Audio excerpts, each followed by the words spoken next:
Hi, I'm Tim. Welcome to Watchbox, and thanks for logging on. If you love this watch, email me, tmosso@thewatchbox.com. It's in the description below. It is your purchase and pricing email question line for buying this or any watch you see on any Watchbox platform. Please reach out to me directly. Email tmosso@thewatchbox.com.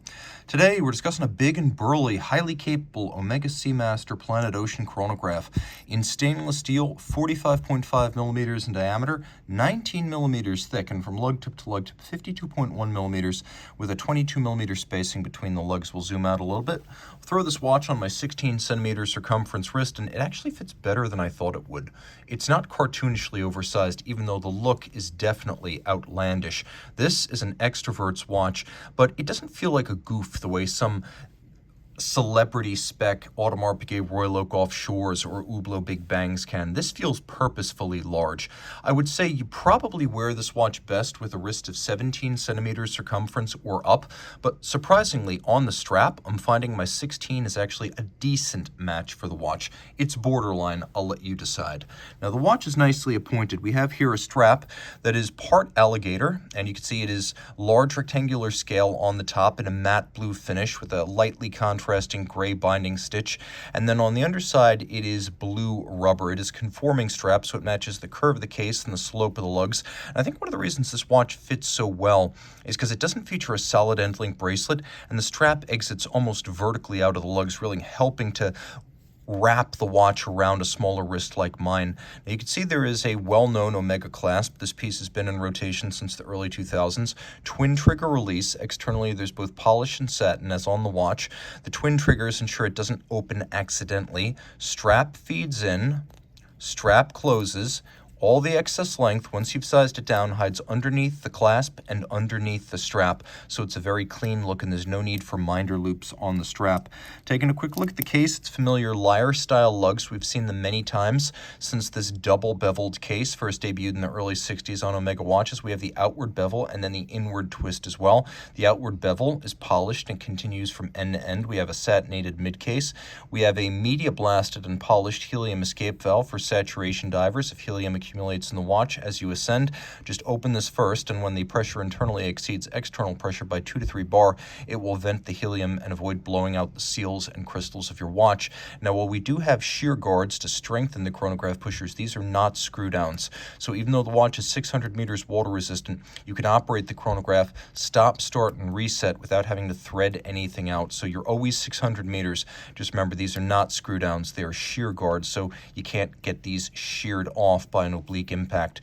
We have another crown here, also media blasted and polished. It's a screw down. The watch is 600 meters water resistant. Screw out this crown. And you can see we have a couple of secondary setting modes. So first, hacking seconds, stop everything, set the watch to a reference time. Second, we have this time zone feature, so you can actually move the hour hand while the watch keeps the minute hand and seconds hand running and the chronograph in operation. This is not interrupting any of that. It just allows me to change my time zone, even cross the international date line. Take a look at the date right there, back or forwards, no hazard to the watch, allowing me to leave everything else running while I make the appropriate changes.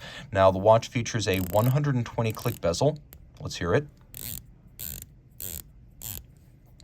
With a wonderfully sharp micro-knurling outboard that's alternately satin and polished, easy to grip with wet, sweaty, or gloved hands. It's a great dive bezel. It has a ceramic insert for scratch resistance, and that's what the blue material is right there. It's scratch-resistant ceramic. Line up the bezel pearl with the broad arrow minute hand. Now you have a 0 to 60-minute count-up timer. Differential lume in the dark allows you to quickly reference the minute hand and the bezel relative to each other, but do note that the chronograph seconds hand, as well as the sub-registers, are actually lumed here.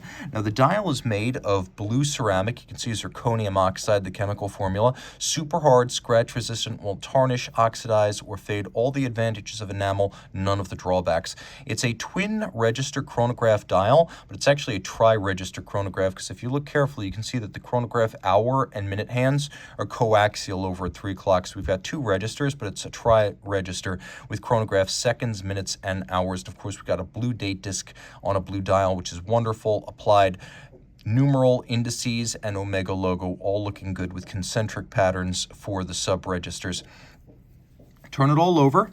And you can see we have the premium Omega caliber 9900, created by ETA for Omega and only used by Omega within the Swatch group. It's a prestigious movement.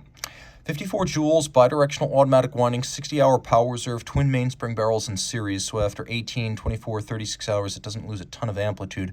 Braced against shock with a ball bearing rather than a jeweled staff for the winding rotor, and a full balance bridge as well as a free-sprung balance. You can see it is a column wheel system because the column wheel is visible through a bridge skeletonization. It also features, in addition to that crisp column wheel, a vertical clutch system, so you can leave the chrono running full-time with no hazard to the watch. That's thanks to the vertical clutch. Also thanks to the vertical clutch, the chrono starts up without any special jump or extraneous movements. That's a problem with the lateral clutch, not a problem with a vertical clutch. Master chronometer, so it meets all the COSC standards, but in addition to the COSC standards, it goes beyond. Tested as a fully cased up watch, winding efficiency, power reserve, water resistance, shock resistance, and anti-magnetism were tested. Anti-magnetic hairspring, balance, and escapement here, over 15,000 Gauss, or 1.5 Tesla of anti-magnetism.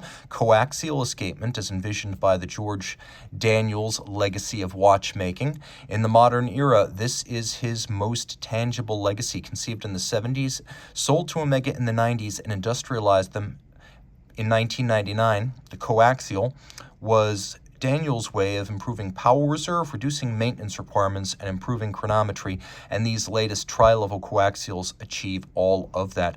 We have blackened and polished screws as well as arabesque spiral Côte de Genève across rotor and bridges. All of it beats away at the quirky 25,200 vibration per hour beat rate that's germane to silicon hairspring watches throughout the Swatch group. Reach out to Team Mosso at thewatchbox.com for purchase and pricing details.